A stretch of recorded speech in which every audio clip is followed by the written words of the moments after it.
ਵਾਹਿਗੁਰੂ ਜੀ ਕਾ ਖਾਲਸਾ ਵਾਹਿਗੁਰੂ ਜੀ ਕੀ ਫਤਿਹ।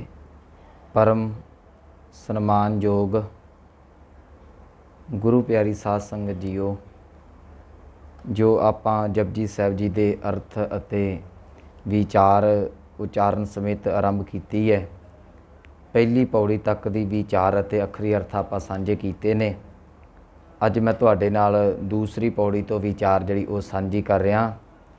ਸੋ ਸਤਿਗੁਰੂ ਜੀ ਬਖਸ਼ਿਸ਼ ਕਰਦੇ ਨੇ, ਹੁਕਮੀ ਹੋਵਨ ਆਕਾਰ, ਹੁਕਮ ਨਾ ਕਹਿਆ ਜਾਈ। ਯਾਦ ਰੱਖਿਓ, ਹੁਕਮੀ ਦਾ ਅਰਥ ਹੈ ਉਹਦੇ ਹੁਕਮ ਦੇ ਵਿੱਚ। ਇੱਥੇ ਇਹ ਸ਼ਬਦ ਜਿਹੜਾ ਹੁਕਮੀ ਤੇ ਹੁਕਮ, ਇਹ ਬਾਰ-ਬਾਰ ਰਿਪੀਟ ਹੋਣਾ ਹੈ। ਹੁਕਮੀ ਦਾ ਅਰਥ ਆਪਾਂ ਕਰਾਂਗੇ ਉਹਦੇ ਹੁਕਮ ਦੇ ਵਿੱਚ। ਹੋਵਨ ਨੰਨਾ ਲੱਗਾ ਹੋਇਆ ਹੈ, ਹੁੰਦੇ ਹਨ ਕਿ ਆਕਾਰ। ਇਹਦਾ ਪਾਠ ਆਕਾਰ ਨਹੀਂ ਕਰਨਾ, ਐੜੇ ਨੂੰ ਕੰਨਾ ਲੱਗਾ ਹੋਇਆ ਆਕਾਰ।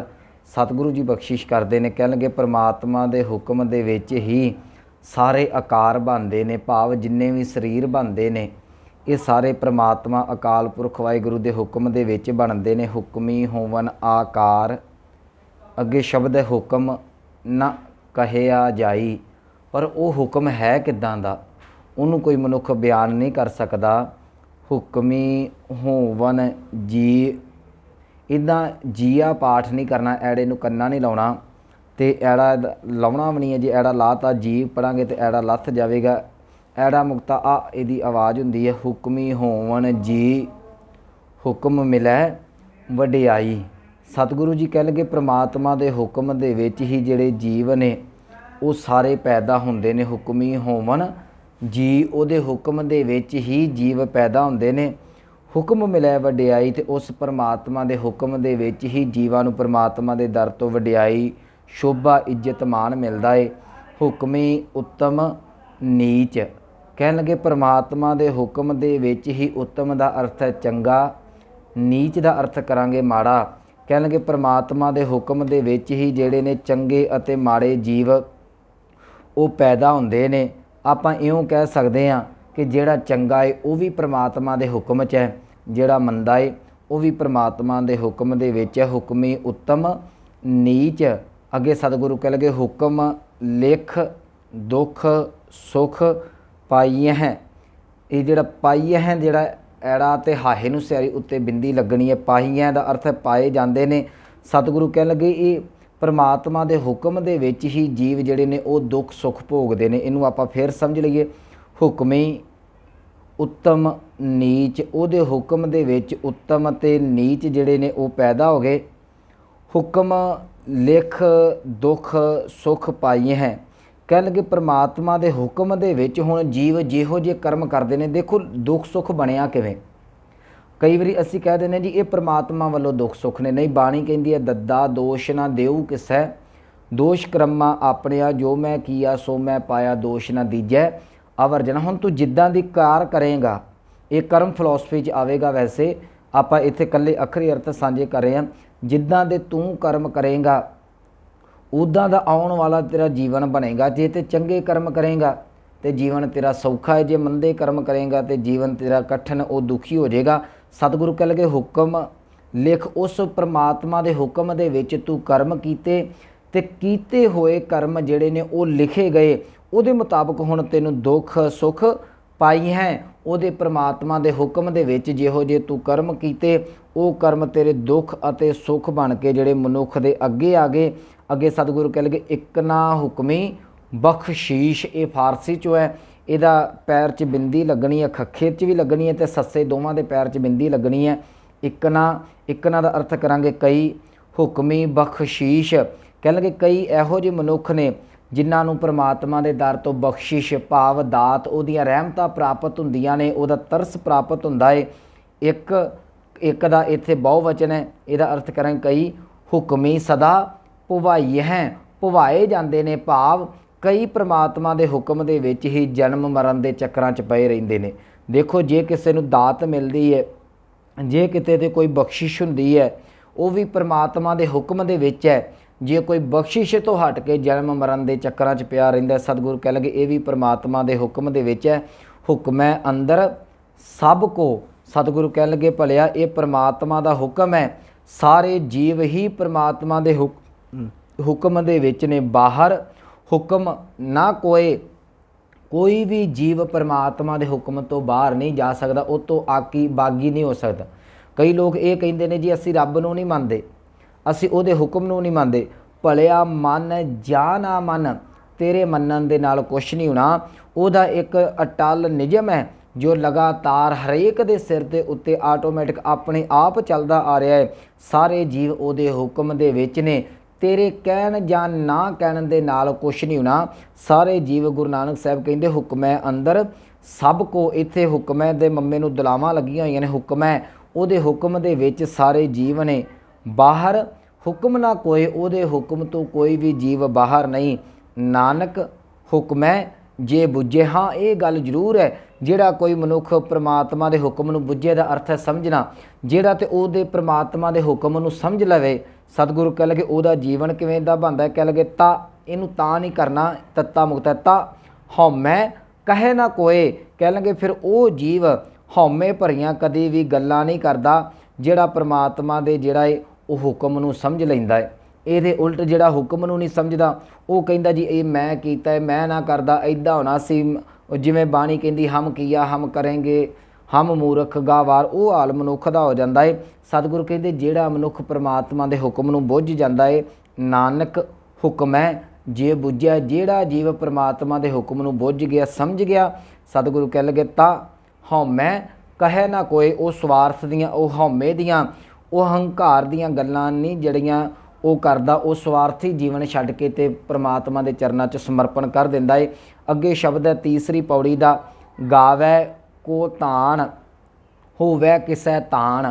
ਇਹਦਾ ਪਾਠ ਗਾਵੇ ਨਹੀਂ ਕਰਨਾ, ਯਾਦ ਰੱਖੀ। ਇੱਥੇ ਵਾਵੇ ਨੂੰ ਦਲਾਵਾਂ ਲੱਗੀਆਂ ਹੋਈਆਂ ਨੇ। ਸਮੁੱਚੀ ਜਿਹੜੀ ਪੌੜੀ ਹੈ ਇਹ ਵਾਵੇ ਨੂੰ ਵਊਆ ਕਹਿ ਦਿੰਦੇ ਆਪਾਂ, ਇਹਨੂੰ ਸਾਰੇ ਨੂੰ ਦਲਾਵਾਂ ਆ ਰਹੀਆਂ ਨੇ। ਗਾਵੈ ਅੱਗੇ ਸ਼ਬਦ ਕੋ, ਕਾਓ ਨਹੀਂ ਹੈਗਾ, ਕੱਕੇ ਨੂੰ ਹੋੜਾ ਲੱਗਾ ਹੋਇਆ। ਗਾਵੈ ਕੋ ਤਾਨ, ਗਾਵੇ ਕੋ ਤਾਨ। ਕਹਿਣ ਲੱਗੇ ਤਾਨ ਦਾ ਅਰਥ ਹੈ ਤਾਕਤ ਬਲ। ਹੋਵੈ ਕਿਸੈ ਤਾਨ, ਇਹਦੇ 99 ਅਰਥ ਆਪਾਂ ਕਰਾਂਗੇ। ਹੋਵੈ ਕਿਸੈ ਤਾਨ, ਤਾਨ ਦਾ ਅਰਥ ਹੈ ਤਾਕਤ, ਸਮਰੱਥਾ। ਕਹਿੰਦੇ ਜੇ ਕਿਸੇ ਮਨੁੱਖ ਦੇ ਅੰਦਰ ਥੋੜ੍ਹੀ ਬਹੁਤੀ ਤਾਕਤ ਹੋਵੇ, ਸਮਰੱਥਾ ਹੋਵੇ, ਉਹ ਫਿਰ ਪ੍ਰਮਾਤਮਾ ਦੀ ਤਾਕਤ ਨੂੰ ਆਪਣੇ ਸ਼ਬਦਾਂ ਦੇ ਰਾਹੀਂ ਜਿਹੜਾ ਏ ਉਹ ਗਾਉਣ ਦਾ, ਉਹ ਬੋਲਣ ਦਾ, ਉਹ ਕਹਿਣ ਦਾ ਯਤਨ ਕਰਦਾ ਹੈ। ਗਾਵੈ ਕੋ ਤਾਨ, ਉਹ ਪ੍ਰਮਾਤਮਾ ਦੇ ਤਾਨ ਨੂੰ, ਉਹ ਪ੍ਰਮਾਤਮਾ ਦੇ ਬਲ ਨੂੰ ਜਿਹੜਾ ਮਨੁੱਖ ਗਾਉਂਦਾ ਏ। ਕੌਣ? ਹੋਵੈ ਕਿਸੇ ਤਾਨ, ਜਿਹਦੇ ਕੋਲ ਥੋੜ੍ਹੀ ਬਹੁਤੀ ਸਮਰੱਥਾ ਹੋਵੇ। ਅੱਗੇ ਸ਼ਬਦ ਹੈ ਗਾਵੈ ਕੋ ਦਾਤ ਜਾਣੈ ਨੀਸਾਨ। ਇਹ ਯਾਦ ਰੱਖਿਓ। ਇਹ ਤੋਂ ਹੁਣ ਪਹਿਲੀ ਜਿਹੜੀ ਪੰਕਤੀ ਹੈ ਗਾਵੈ ਕੋ ਤਾਨ, ਇਹਦਾ ਵਿਸ਼ਰਾਮ ਤਾਨ 'ਤੇ ਹੈ। ਬਾਕੀ ਜਿੰਨੇ ਵੀ ਹੁਣ ਗਾੜੀ ਆਉਣਗੇ ਗਾਵੈ ਕੋ ਇਹ ਇਹਨਾਂ ਸਾਰਿਆਂ 'ਤੇ ਕੋ ਦੇ ਉੱਤੇ ਵਿਸ਼ਰਾਮ ਲਾਵਾਂਗੇ। ਗਾਵੈ ਕੋ ਦਾਤ ਜਾਣੈ ਨਿਸ਼ਾਨ, ਨਿਸ਼ਾਨ ਦਾ ਅਰਥ ਹੈ ਨਿਸ਼ਾਨੀ। ਕਹਿਣ ਲੱਗੇ ਜਿਹੜੀਆਂ ਪ੍ਰਮਾਤਮਾ ਨੇ ਦਾਤਾਂ ਦਿੱਤੀਆਂ ਨਾ, ਦਾਤ ਜਾਣੈ ਨਿਸ਼ਾਨ, ਉਹ ਦਿੱਤੀ ਹੋਈ ਦਾਤ ਨੂੰ ਪ੍ਰਮਾਤਮਾ ਦੀ ਨਿਸ਼ਾਨੀ ਸਮਝ ਕੇ ਉਸ ਪ੍ਰਮਾਤਮਾ ਦੀ ਵਡਿਆਈ ਕਰਦਾ ਹੈ। ਦੇਖੋ ਸਾਨੂੰ ਤੇ ਮਾਲਕ ਨੇ ਸਾਰਾ ਕੁਝ ਦਿੱਤਾ ਹੈ, ਅਸੀਂ ਫਿਰ ਵੀ ਉਹਦਾ ਸਿਮਰਨ ਨਹੀਂ ਕਰਦੇ। ਪਰ ਸਤਿਗੁਰੂ ਕਹਿੰਦੇ ਕੁਝ ਇਹੋ ਜਿਹੇ ਵਡਭਾਗੇ ਨੇ, ਜੇ ਰੱਬ ਨੇ ਪੁੱਤ ਦਿੱਤਾ ਇਹ ਵੀ ਤੇ ਉਹਦੀ ਦਾਤ ਹੀ ਹੈ ਨਾ। ਅਸੀਂ ਕਹੀਏ ਮਾਲਕ ਤੇਰਾ ਸ਼ੁਕਰ ਹੈ ਤੂੰ ਮੈਨੂੰ ਪੁੱਤਰ ਦਿੱਤਾ ਹੈ, ਤਾਂ ਵੀ ਉਹਦਾ ਸਿਮਰਨ ਹੈ। ਜੇ ਉਹਨੇ ਘਰ ਦਿੱਤਾ ਹੈ, ਕੋਠੀ ਦਿੱਤੀ ਹੈ, ਗੱਡੀ ਦਿੱਤੀ ਹੈ, ਰੁਤਬਾ ਦਿੱਤਾ ਹੈ, ਤੁਸੀਂ ਉਸ ਪ੍ਰਮਾਤਮਾ ਦੀਆਂ ਦਾਤਾਂ ਨੂੰ ਉਹਦੀ ਨਿਸ਼ਾਨੀ, ਕਿਰਪਾ ਦੀ ਨਿਸ਼ਾਨੀ ਸਮਝ ਕੇ ਉਹਨੂੰ ਤੁਸੀਂ ਗਾਉਣਾ ਸ਼ੁਰੂ ਕਰ ਦਿਓ। ਇਹ ਸਾਰਾ ਸਿਮਰਨ ਹੈ। ਸਤਿਗੁਰੂ ਕਹਿ ਲਗੇ ਗਾਵੈ ਕੋ ਦਾਤ ਜਾਣੇ ਨਿਸ਼ਾਨ, ਪ੍ਰਮਾਤਮਾ ਦੀਆਂ ਦਿੱਤੀਆਂ ਹੋਈਆਂ ਜਿਹੜੀਆਂ ਦਾਤਾਂ ਨੇ ਉਹਨਾਂ ਨੂੰ ਨਿਸ਼ਾਨੀ ਸਮਝ ਕੇ ਪ੍ਰਮਾਤਮਾ ਦੀ ਰਹਿਮਤ ਦੀ, ਵੀ ਇਹ ਮੇਰੇ ਤੇ ਰਹਿਮਤ ਕੀਤੀ ਹੈ, ਆ ਵੀ ਤੂੰ ਦਿੱਤਾ, ਆ ਵੀ ਤੂੰ ਦਿੱਤਾ। ਮਨੁੱਖ ਜਿਵੇਂ ਮੈਂ ਹੁਣੇ ਕਿਹਾ, ਮਨੁੱਖ ਹਉਮੈ 'ਚ ਕਹਿੰਦਾ ਨਾ ਆ ਮੈਂ ਕੀਤਾ। ਜਿਹੜਾ ਪ੍ਰਮਾਤਮਾ ਦੇ ਅੱਗੇ ਝੁਕ ਜਾਂਦਾ ਹੈ ਨਾ, ਉਹ ਕਹਿੰਦਾ ਮੇਰਾ ਮੁਝਮੈ ਕਿਛ ਨਹੀਂ, ਜੋ ਕਿਛ ਹੈ ਸੋ ਤੇਰਾ। ਉਹ ਫਿਰ ਸਾਰਾ ਕੁਝ ਪ੍ਰਮਾਤਮਾ ਦੇ ਨਾਲ ਜੋੜ ਦਿੰਦਾ ਹੈ। ਹਰ ਇੱਕ ਦਾਤ ਨੂੰ ਜਦੋਂ ਪ੍ਰਮਾਤਮਾ ਦੇ ਨਾਲ ਜੋੜੋਗੇ ਤੇ ਸਮਰਪਣ ਬਣ ਜਾਏਗਾ। ਗੁਰਮੁਖੋ ਗਾਵੈ ਕੋ ਦਾਤ ਜਾਣੇ ਨਿਸ਼ਾਨ, ਉਹਦੀਆਂ ਦਿੱਤੀਆਂ ਹੋਈਆਂ ਦਾਤਾਂ ਨੂੰ ਨਿਸ਼ਾਨੀ ਵਜੋਂ ਜਾਣ ਕੇ ਕੋਈ ਉਹਨੂੰ ਗਾਉਂਦਾ ਪਿਆ ਏ। ਗਾਵੈ ਕੋ ਗੁਣ ਵਡਿਆਈਆਂ ਚਾਰ, ਚਾਰ ਦਾ ਅਰਥ ਗਿਣਤੀ ਵਾਲਾ ਚਾਰ ਨਹੀਂ ਕਰਨਾ, ਚਾਰ ਦਾ ਅਰਥ ਸੋਹਣੀਆਂ। ਕਹਿਣਗੇ ਕੋਈ ਪ੍ਰਮਾਤਮਾ ਦੀਆਂ ਜਿਹੜੀਆਂ ਨੇ ਸੋਹਣੀਆਂ ਵਡਿਆਈਆਂ ਅਤੇ ਸੋਹਣੇ ਗੁਣ ਜਿਹੜੇ ਨੇ ਉਹਨਾਂ ਨੂੰ ਗਾ ਰਿਹਾ ਹੈ। ਹੁਣ परमात्मा ਦੇ ਕਿੰਨੇ ਗੁਣ ਨੇ ਜਿਹੜੇ ਸਾਨੂੰ ਉਹਨੇ ਰਹਿਮਤ ਕੀਤੇ ਹੋਏ ਨੇ, ਕਿੰਨੀਆਂ परमात्मा ਦੀਆਂ ਵਡਿਆਈਆਂ ਨੇ ਜਿਹੜੀਆਂ ਸਾਨੂੰ ਉਹਨੇ ਦਿੱਤੀਆਂ ਹੋਈਆਂ ਨੇ। ਕਈ ਮਨੁੱਖ ਇੱਦਾਂ ਦੇ ਵਡਭਾਗੇ ਨੇ, ਉਹ परमात्मा ਦੀਆਂ ਇਹਨਾਂ ਜਿਹੜੀਆਂ ਵਡਿਆਈਆਂ ਨੇ, ਇਹ ਜਿਹੜੀਆਂ ਰਹਿਮਤਾਂ ਨੇ, ਉਹਨਾਂ ਨੂੰ ਵੇਖ ਵੇਖ ਕੇ ਤੇ परमात्मा ਦਾ ਸ਼ੁਕਰ ਕਰਦੇ ਨੇ।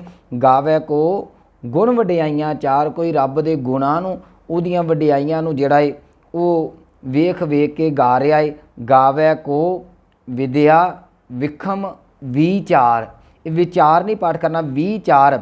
ਵਿਦਿਆ ਦਾ ਅਰਥ ਕਰਾਂਗੇ ਵਿਦਿਆ ਦੇ ਰਾਹੀਂ, ਵਿਖਮ ਦਾ ਅਰਥ ਹੈ ਕਰੜੀ ਔਖੀ, ਵਿਚਾਰ ਦਾ ਅਰਥ ਵਿਚਾਰ ਕਰਨੀ, ਗਿਆਨ ਪ੍ਰਗਟ ਕਰਨਾ।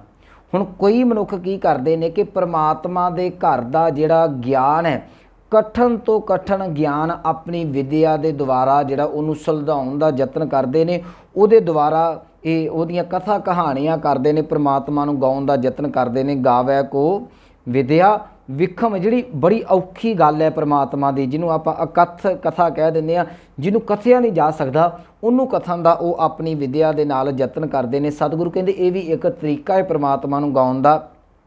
ਗਾਵੇ ਕੋ ਸਾਜ ਕਰੇ ਤਨ ਖੇਹੇ, ਹੁਣ ਹਰ ਇੱਕ ਦਾ ਤਰੀਕਾ ਹੈ ਨਾ, ਕੋਈ ਇੱਦਾਂ ਵੀ ਗਾਉਂਦਾ ਹੈ ਗਾਵੇ ਕੋ, ਕੋਈ ਇੱਦਾਂ ਵੀ ਗਾਉਂਦਾ ਹੈ परमात्मा ਨੂੰ। ਕਿਵੇਂ ਜੀ? ਸਾਜ ਕਰੇ ਤਨ ਖੇਹੇ, ਕਿ ਪ੍ਰਭੂ ਜੀਓ ਤੁਸੀਂ ਆਪ ਹੀ ਸਾਜਦੇ ਜੇ, ਭਾਵ ਜੀਵ ਨੂੰ ਆਪ ਹੀ ਤੁਸੀਂ ਪੈਦਾ ਕਰਦੇ ਜੇ, ਤੇ ਖੇਹ ਦਾ ਅਰਥ ਹੈ ਸੁਆਹ, ਆਪ ਹੀ ਤੁਸੀਂ ਜਿਹੜੇ ਜੀਵ ਨੂੰ ਜਿਹੜਾ ਹੈ ਉਹ ਨਾਸ਼ ਕਰ ਦਿੰਦੇ ਜੇ, ਤੁਸੀਂ ਬਣਾਉਣ ਦੀ ਸਮਰੱਥਾ ਵੀ ਰੱਖਦੇ ਜੇ, ਤੁਸੀਂ ਢਾਉਣ ਦੀ ਸਮਰੱਥਾ ਵੀ ਰੱਖਦੇ ਜੇ। ਕੋਈ ਇਸੇ ਹੀ ਵਡਿਆਈ ਨੂੰ ਜਿਹੜਾ ਉਹ परमात्मा ਦੀ ਨੂੰ ਲੈ ਕੇ ਤੇ ਉਹ ਗਾ ਰਿਹਾ ਹੈ। ਗਾਵੇ ਕੋ ਸਾਜ ਕਰੇ ਤਨ ਖੇਹ, ਗਾਵੇ ਕੋ ਜੀ ਲੈ ਫਿਰ ਦੇਹ, ਇਹਦੇ ਵੀ ਜਿੱਜੇ ਨੂੰ ਬਿਹਾਰੀ ਤੇ ਪਲੱਸ ਐੜਾ, ਇਹਦੀ ਐੜੇ ਦੀ ਆਵਾਜ਼ ਦੇਵਾਂਗੇ। ਕਹਿ ਲਗੇ ਕੋਈ परमात्मा ਨੂੰ ਇੱਦਾਂ ਗਾ ਰਿਹਾ ਹੈ ਕਿ ਮਾਲਕ ਤੂੰ ਜਿਹੜਾ ਉਹ ਸਰੀਰਾਂ ਦੇ ਵਿੱਚੋਂ ਜਿੰਦ ਨੂੰ ਜਿਹੜਾ ਉਹ ਜੀ ਲੈ, ਉਹ ਜਿੰਦ ਨੂੰ ਕੱਢ ਲੈਣਾ ਹੈ, ਫਿਰ ਦੇਹ ਫਿਰ ਦੂਸਰੇ ਸਰੀਰਾਂ ਦੇ ਵਿੱਚ ਪਾ ਦੇਣਾ ਹੈ। ਕੋਈ ਇਸ ਤਰੀਕੇ ਦੇ ਨਾਲ ਵੀ परमात्मा ਨੂੰ ਜਿਹੜਾ ਉਹ ਗਾ ਰਿਹਾ ਹੈ। ਸਤਿਗੁਰੂ ਕਹਿਣਗੇ ਗਾਵੇ ਕੋ ਜਾਪੈ ਦਿਸੈ ਦੂਰ, ਹੁਣ ਕੋਈ ਇੱਦਾਂ ਗਾਉਂਦਾ ਹੈ, ਕੋਈ ਇਹ ਗੱਲ ਕਹਿੰਦਾ ਕਿ ਹੇ ਪ੍ਰਭੂ ਤੂੰ ਬਹੁਤ ਦੂਰ ਹੈ, ਜਾਪੈ ਦਿਸੈ ਦੂਰ। ਕਹਿਣਗੇ ਕੋਈ ਕਹਿੰਦਾ ਇਉਂ ਜਾਪਦਾ ਰੱਬ ਬੜਾ ਦੂਰ ਹੈ, ਕੋਈ ਕਹਿੰਦਾ ਨਹੀਂ ਮੈਨੂੰ ਦੀਦਾ ਹੈ ਕਿ परमात्मा ਬੜਾ ਦੂਰ ਹੈ, ਉਹ ਲਾਗੇ ਚਾਗੇ ਨਹੀਂ। ਪਰ ਸਤਿਗੁਰੂ ਕਹਿੰਦੇ ਕੋਈ ਇੱਦਾਂ ਵੀ ਗਾਉਂਦਾ ਹੈ ਗਾਵੇ ਕੋ ਵੇਖੈ ਹਾਜ਼ਰਾ ਹਜ਼ੂਰ, ਹਾਜ਼ਰ ਹਜ਼ੂਰ ਇਹਦਾ ਅਰਥ ਕਰਾਂਗੇ ਲਾਗੇ ਚਾਗੇ, ਸਭ ਤੋਂ ਨੇੜੇ, ਸਾਰੇ ਥਾਰਾਂ ਤੇ ਹਾਜ਼ਰ। ਕਹਿ ਲਗੇ ਕੋਈ ਮਨੁੱਖ ਕਹਿੰਦਾ ਨਹੀਂ ਨਹੀਂ ਭਾਈ ਉਹ ਰੱਬ ਦੂਰ ਨਹੀਂ, ਉਹ ਤੇ ਸਾਡੇ ਕੋਲ ਬਿਲਕੁਲ ਹਾਜ਼ਰ ਨਾਜ਼ਰ ਹੈ, ਸਾਡੇ ਨੇੜੇ ਤੇੜੇ। ਕੋਈ ਇੱਦਾਂ ਵੀ ਰੱਬ ਨੂੰ ਗਾ ਰਿਹਾ। ਗਾਵੇ ਕੋ ਵੇਖਿਆ ਹਾਜ਼ਰਾ ਹਜ਼ੂਰ, ਕੋਈ ਉਹਨੂੰ ਸਰਬ ਵਿਆਪਕ ਆਪਣੇ ਜਿਹੜਾ ਹੈ ਉਹ ਲਾਗੇ ਚਾਗੇ ਵੇਖਦਾ ਪਿਆ ਹੈ। ਸਤਿਗੁਰੂ ਕਹਿ ਲਗੇ ਕਥਨਾ ਕਥੀ ਨਾ ਆਵੈ ਤੋਟ, ਕਹਿਣ ਲੱਗੇ ਮਨੁੱਖ ਉਹਨੂੰ ਕਥਨ ਦਾ ਯਤਨ ਕਰਦਾ ਏ, ਮਨੁੱਖ ਕੱਥਦਾ ਥੱਕ ਜਾਂਦਾ ਏ, ਪਰ परमात्मा ਨੂੰ ਪੂਰਨ ਤੌਰ ਤੇ ਉਹ ਕਥਨ ਨਹੀਂ ਸਕਦਾ। ਤੋਟ ਦਾ ਅਰਥ ਹੈ ਉਹਦੇ ਕਥਨ ਦਾ, ਉਹਦੇ ਜਿਹੜਾ ਗਿਆਨ ਦਾ ਕਹਿ ਲਈਏ, ਉਹਦੇ ਸਰੂਪ ਦਾ ਮੁਕੰਮਲ ਤੌਰ ਤੇ ਅੰਤ ਨਹੀਂ ਉਹਦੇ ਕੋ ਪੈ ਸਕਦਾ। ਜੀਵ ਕੋ ਕਥਨਾ ਕਥੀ ਨਾ ਆਵੈ ਤੋਟ, ਕਥ ਕਥ ਕਥੀ ਕੋਟੀ ਕੋਟ ਕੋਟ।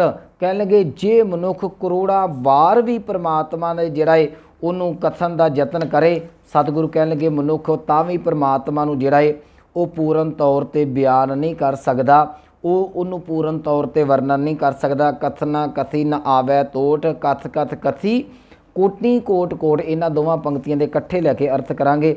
ਅੱਗੇ ਸ਼ਬਦ ਹੈ ਦੇਂਦਾ ਦੇ ਲੈਂਦੇ ਥੱਕ ਪਾਹੇ। ਕਹਿਣ ਲੱਗੇ ਜੀਵ ਜਿਹੜੇ ਨੇ ਉਹ परमात्मा ਦੇ ਕੋਲੋਂ ਰੋਜ਼ਾਨਾ ਦਾਤਾ ਲੈ ਰਹੇ ਨੇ। परमात्मा ਇੱਕ ਇਹੋ ਜਿਹੀ ਹਸਤੀ, ਇਹੋ ਜਿਹਾ ਦਾਤਾ ਹੈ। ਸਤਿਗੁਰੂ ਕਹਿ ਲਗੇ ਦੇਂਦਾ ਦੇ, ਉਹ ਰੋਜ਼ਾਨਾ परमात्मा ਜੀਵਾਂ ਨੂੰ ਜਿਹੜੀਆਂ ਉਹ ਦਾਤਾਂ ਦੇ ਰਿਹਾ ਹੈ। ਲੈਂਦੇ ਜੀਵ ਪ੍ਰਾਪਤ ਕਰ ਰਹੇ ਨੇ। ਥੱਕ ਪਾਹੇ ਕਹਿਣਗੇ ਥੱਕ ਹਾਰ ਕੇ ਦਾਤਾ ਲੈ ਲੈ ਕੇ ਥੱਕ ਕੇ ਬੈਠ ਜਾਂਦੇ ਨੇ, ਪਰ परमात्मा ਕੀ ਕਰਦਾ ਹੈ? ਕਹਿੰਦੇ ਉਹ ਦਾਤ ਦਿੰਦਾ ਥੱਕਦਾ ਨਹੀਂ। ਕਦੋਂ ਤੋਂ? ਕਹਿਣਗੇ ਜੁਗਾਂ ਜੁਗੰਤਰ ਖਾਹੀ ਖਾਹੇ। ਕਹਿਣਗੇ ਜੁਗਾਂ ਜੁਗੰਤਰਾਂ ਤੋਂ ਲੈ ਕੇ, ਜੁਗੰਤਰ ਦਾ ਅਰਥ ਕਰਾਂਗੇ ਯੁਗਾਂ ਦੇ ਵਿੱਚ, ਜਦੋਂ ਤੋਂ ਉਹ ਯੁੱਗ ਚੱਲਦੇ ਆ ਰਹੇ ਨੇ ਸ਼ੁਰੂ ਤੋਂ ਹੀ, ਭਾਵ ਕਹਿ ਲਗੇ ਜੁਗਾਂ ਜੁਗੰਤਰ ਖਾਹੀ ਖਾਹੇ। ਕਹਿ ਲਗੇ ਜੀਵ ਜਿਹੜੇ ਨੇ ਉਹ ਯੁੱਗਾਂ ਤੋਂ ਸ਼ੁਰੂ ਤੋਂ ਹੀ ਜਦੋਂ ਸ੍ਰਿਸ਼ਟੀ ਚੱਲਦੀ ਹੈ, ਜਾਂ ਇਉਂ ਕਹਿਦਾ ਜਿਹੜਾ ਮਨੁੱਖ ਗਾਉਂਦਾ ਹੈ ਜਦੋਂ ਤੋਂ ਉਹਦਾ ਸਰਕਲ ਚੱਲਦਾ ਹੈ, ਉਹ ਉਦੋਂ ਤੋਂ परमात्मा ਦੀਆਂ ਦਾਤਾਂ ਲੈ ਕੇ ਖਾਈ ਜਾ ਰਿਹਾ ਹੈ। ਹੁਕਮੀ ਹੁਕਮ ਚਲਾਏ ਰਾਹਾ, ਹੁਣ ਇੱਥੇ ਥੋੜ੍ਹਾ ਜਿਹਾ ਧਿਆਨ ਦੇਣ ਯੋਗ ਇਹ ਗੱਲ ਹੈ, ਕੁਝ ਸੰਪਰਦਾਵਾਂ ਇਹਦਾ ਪਾਠ ਰਾਹੋ ਕਰਦੀਆਂ ਨੇ ਅਤੇ ਕੁਝ ਇਹਦਾ ਪਾਠ ਜਿਹੜੀਆਂ ਨੇ ਉਹ ਰਾਹਾ ਕਰਦੀਆਂ ਨੇ। ਅਸਲ ਦੇ ਵਿੱਚ ਜਿਹੜਾ ਔਂਕੜ ਹੈ ਇਹ ਇੱਕ ਵਚਨ ਦਾ ਸੂਚਕ ਹੈ, ਪਰ ਜੇ ਅਸੀਂ ਵਿਆਕਰਨ ਦੇ ਮੁਤਾਬਕ ਦੇਖਦੇ ਹਾਂ ਤੇ ਜਿਹੜੇ ਸਾਡੇ ਮਿਸ਼ਨਰੀ ਵੀਰ ਨੇ ਉਹ ਇਹਦਾ ਉਚਾਰਨ ਜਿਹੜਾ ਉਹ ਰਾਹਾ ਕਰਦੇ ਨੇ, ਅੱਗੇ ਵੇਪਰਵਾਹ ਕਰਦੇ ਨੇ। ਸੰਪਰਦਾਈ ਜਿਵੇਂ ਟਕਸਾਲਾਂ ਹੋ ਗਈਆਂ ਜਾਂ ਹੋਰ ਡੇਰੇ ਹੋ ਗਏ ਉਹ ਰਾਹੋ ਕਰਦੇ ਨੇ, ਉਹਨਾਂ ਦਾ ਆਪੋ ਆਪਣਾ ਮਤ ਹੈ। ਸੋ ਇੱਥੇ ਜਿਹੜਾ ਇਹ ਔਂਕੜ ਹੈ ਇਹ ਇੱਕ ਵਚਨ ਪੁਲਿੰਗ ਦਾ ਸੂਚਕ ਹੈ। ਸਤਿਗੁਰੂ ਜੀ ਬਖਸ਼ਿਸ਼ ਕਰਦੇ ਨੇ, ਹੁਕਮੀ ਹੁਕਮ ਚਲਾਏ ਰਾਹਾ। ਹੁਕਮੀ ਦਾ ਅਰਥ ਹੈ ਉਹ ਪਰਮਾਤਮਾ, ਹੁਕਮ ਦਾ ਅਰਥ ਹੈ ਜਿਹਦਾ ਹੁਕਮ ਇਸ ਸੰਸਾਰ ਤੇ ਚੱਲ ਰਿਹਾ ਹੈ। ਇਸ ਗੱਲ ਨੂੰ ਥੋੜ੍ਹਾ ਜਿਹਾ ਡੂੰਘਾਈ ਦੇ ਨਾਲ ਸਮਝਣਾ ਪੈਣਾ। ਮੈਂ ਸਮਾਪਤੀ ਕਰ ਦਿੰਦਾ। ਕਹਿਣ ਲੱਗੇ ਉਹ ਪਰਮਾਤਮਾ ਜਿਹੜਾ ਹੁਕਮ ਕਰਦਾ ਹੈ ਉਹਨੂੰ ਹੁਕਮ ਹੀ ਕਿਹਾ ਗਿਆ ਹੈ। ਹੁਕਮ ਉਹ ਜਿੰਨੇ ਉਹਦਾ ਜਿਹੜਾ ਉਹਨੇ ਹੁਕਮ ਕਰ ਦਿੱਤਾ ਉਹ ਹੁਕਮ ਬਣ ਗਿਆ, ਜਿਹੜਾ ਉਹਨੇ ਆਰਡਰ ਦੇ ਦਿੱਤਾ। ਹੁਕਮੀ ਹੁਕਮ ਚਲਾਏ ਰਾਹਾ। ਕਹਿਣ ਲੱਗੇ ਇਹ ਸੰਸਾਰ ਦੀ ਜਿਹੜੀ ਕਾਰ ਹੈ ਨਾ ਇਹ ਪਰਮਾਤਮਾ ਆਪ ਚਲਾ ਰਿਹਾ ਹੈ, ਆਪ ਉਹਦੇ ਹੁਕਮ ਨੂੰ ਜਿਹੜਾ ਹੈ ਉਹ ਲਗਾਤਾਰ ਇਹ ਉਹਦੇ ਹੁਕਮ ਦੇ ਵਿੱਚ ਚੱਲ ਰਹੀ ਹੈ। ਹੁਕਮੀ ਹੁਕਮ ਚਲਾਏ ਰਾਹਾ ਨਾਨਕ ਵਿਗਸੈ ਵੇਪਰਵਾਹ। ਕਹਿਣ ਲੱਗੇ ਉਹ ਇੰਨਾ ਕੁਝ ਕਰਨ ਦੇ ਬਾਵਜੂਦ ਵੀ, ਵਿਗਸੇ ਦਾ ਅਰਥ ਹੈ ਪ੍ਰਸੰਨ ਹੈ, ਵੇਪਰਵਾਹ ਦਾ ਅਰਥ ਕਰਾਂਗੇ ਉਹ ਚਿੰਤਾ ਤੋਂ ਰਹਿਤ ਹੈ, ਬੇਫਿਕਰ ਹੈ।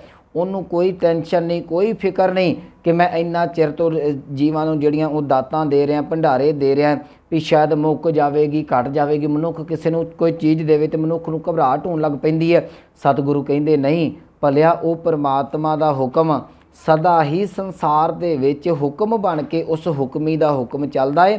ਉਹ ਹੁਕਮੀ ਹੁਕਮ ਚਲਾ ਕੇ ਜੀਵਾਂ ਨੂੰ ਦਾਤਾਂ ਦੇ ਕੇ ਫਿਰ ਵੀ ਜਿਹੜਾ ਉਹ ਖਿੜੇ ਮੱਥੇ ਸਦਾ ਪ੍ਰਸੰਨ ਰਹਿਣ ਵਾਲਾ, ਚਿੰਤਾ ਤੋਂ ਰਹਿਤ ਤੇ ਬੇਫਿਕਰ ਹੈ। ਹੁਕਮੀ ਹੁਕਮ ਚਲਾਏ ਰਾਹਾ ਨਾਨਕ ਵਿਗਸੈ ਵੇਪਰਵਾਹ। ਕਹਿੰਦੇ ਉਹ ਪਰਮਾਤਮਾ ਖਿੜੇ ਮੱਥੇ ਰਹਿਣ ਵਾਲਾ, ਸਦਾ ਪ੍ਰਸੰਨ ਅਤੇ ਬੇਫਿਕਰ ਹੈ। ਸੋ ਇਹ ਸੀ ਦੂਜੀ ਅਤੇ ਤੀਜੀ ਪੌੜੀ ਦੀ ਵਿਚਾਰ ਤੇ ਉਹਦੇ ਅੱਖਰੀ ਅਰਥ। ਹੋਈਆਂ ਭੁੱਲਾਂ ਗਲਤੀਆਂ ਦੀ ਖਿਮਾ ਜੀ। ਵਾਹਿਗੁਰੂ ਜੀ ਕਾ ਖਾਲਸਾ, ਵਾਹਿਗੁਰੂ।